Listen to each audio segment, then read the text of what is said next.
본문은 다니엘서 1장 8절에서 21절, 제목은 타협하지 않는 신앙입니다. 다니엘은 뜻을 정하여 왕의 음식과 그가 마시는 포도주로 자기를 더럽히지 아니하리라고 결정했습니다. 그리고 결정한 대로 자기를 더럽히지 아니하도록 환관장에게 구했습니다. 자기를 더럽힌다는 표현을 한 것으로 보면 왕의 음식과 포도주는 우상 숭배와 관련된 것이거나 율법이 금하는 것이었을 겁니다. 그러나 바벨론 왕궁에서 교육을 받는 자는 마땅히 그곳 법률과 규례를 따라야 했고, 그것을 어기면 처벌을 받을 수도 있습니다. 그리고 그 처벌은 목숨을 잃는 것이 될 수도 있습니다. 그럼에도 불구하고 자기를 더럽히지 아니하리라고 결정하고 환관장에게 구한 것은 결코 신앙을 타협하지 않겠다는 의지입니다. 만약 바벨론 왕궁에서 요구하는 그 모든 과정을 맹목적으로 추종한다면 그는 결국 언약 백성으로서 정체성을 망각한 여호와의 율법에 어긋난 삶을 살 수밖에 없었을 것입니다. 그래서 신앙을 타협하여 바벨론의 규례를 따르는 것을 거부하고 어려움과 시련의 풍파가 따른다 해도 신앙을 굳게 지켜 여호와의 신실한 백성으로 사는 편을 택한 것이었습니다. 다니엘과 세 친구가 거절한 것은 왕이 베푸는 최상의 음식을 포기한 것입니다. 왕이 베푸는 것을 거절하는 것은 곧 처벌을 자초하는 것이라 볼 수 있습니다. 하나님께서 다니엘에게 은혜를 베푸셨습니다. 하나님이 다니엘로 하여금 환관장에게 은혜와 긍휼을 얻게 하셨습니다. 환관장의 마음은 스스로 움직인 것이나 다니엘의 간청을 통해서 움직인 것이 아니었습니다. 오직 하나님께서 움직이신 것입니다.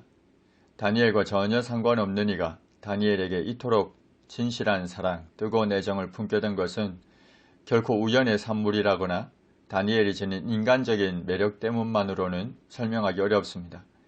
하나님의 역사를 통해서만 설명 가능합니다. 환관장이 다니엘에게 말했습니다. 내가 내 조왕을 두려워하노라. 그가 너희 먹을 것과 너희 마실 것을 지정하셨거늘 너희 얼굴이 초췌하여 같은 또래의 소년들만 못한 것을 그가 보게 할 것이 무엇이냐. 그렇게 되면 너희 때문에 내 머리가 왕 앞에서 위태롭게 되리라.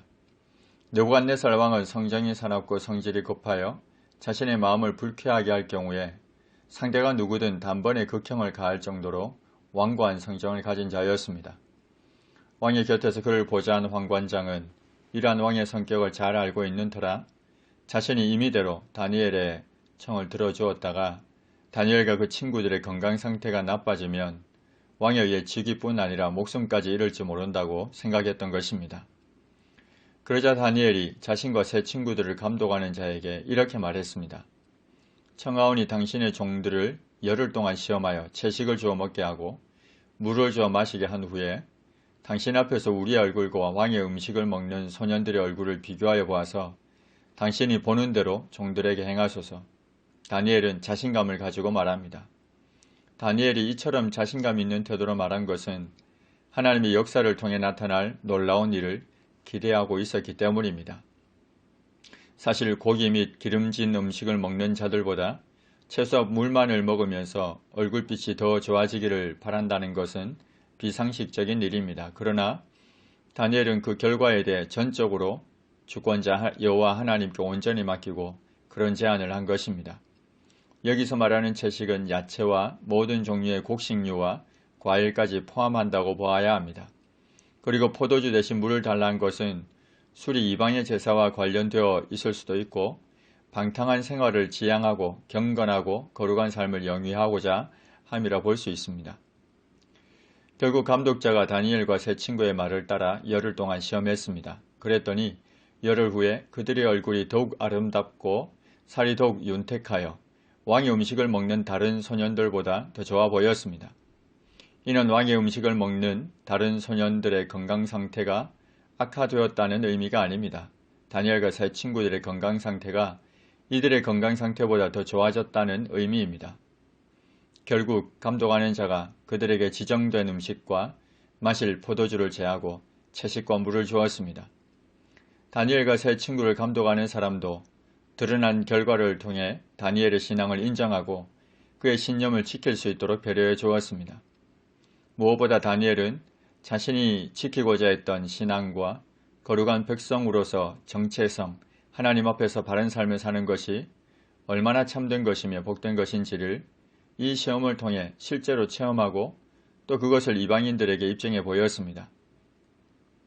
우리가 여기서 한 가지 짚고 넘어갈 것은 다니엘이 채식주의자였는가 하는 겁니다. 그렇지가 않습니다. 10장 3절의 말씀을 볼 때 다니엘은 고기와 포도주 등을 먹었습니다. 다만 우상 숭배와 관련된 음식과 레위기 음식법에서 금지된 고기 및 절제된 삶을 위해서 포도주를 금했다고 보아야 할 것입니다. 다니엘은 이후 우상 숭배와 관련되거나 율법에서 금하는 것을 제외하고 고기나 포도주를 등을 먹었다고 볼 수 있습니다. 하나님이 이 네 소년에게 학문을 주셨습니다. 모든 서적을 깨닫게 하시고 지혜를 주셨습니다. 이들의 지혜로움과 풍부한 지식의 원천은 하나님이셨습니다. 하나님은 음악, 미술, 자연, 과학, 인문 등 모든 영역의 지식과 영감을 주시는 분이십니다. 특히 다니엘은 또 모든 환상과 꿈을 깨달아 알았습니다. 왕이 말한 대로 그들을 불러들일 기한이 찼으므로 환관장이 그들을 느부갓네살 앞으로 데리고 갔습니다. 왕이 그들과 말하여 보니 무리 중에 다니엘과 하나냐와 미사엘과 아사랴와 같은 자가 없었습니다. 왕은 그들을 왕 앞에 서게 했습니다. 그리고 왕이 그들에게 모든 일을 묻는 중에 그 지혜와 총명이 당시 가장 지혜로운 현자로 여김을 받고 있던 온 나라 박수와 술객보다 10배나 나은 줄을 알게 되었습니다. 다니엘은 고레스 왕 원년까지 있으며 사역했습니다. 고레스 왕은 바벨론 제국을 메대 왕과 함께 무너뜨린 왕인데 한 나라가 멸망하고 또 다른 한 나라가 일어서는 그때에도 다니엘은 변함없이 사역을 했습니다.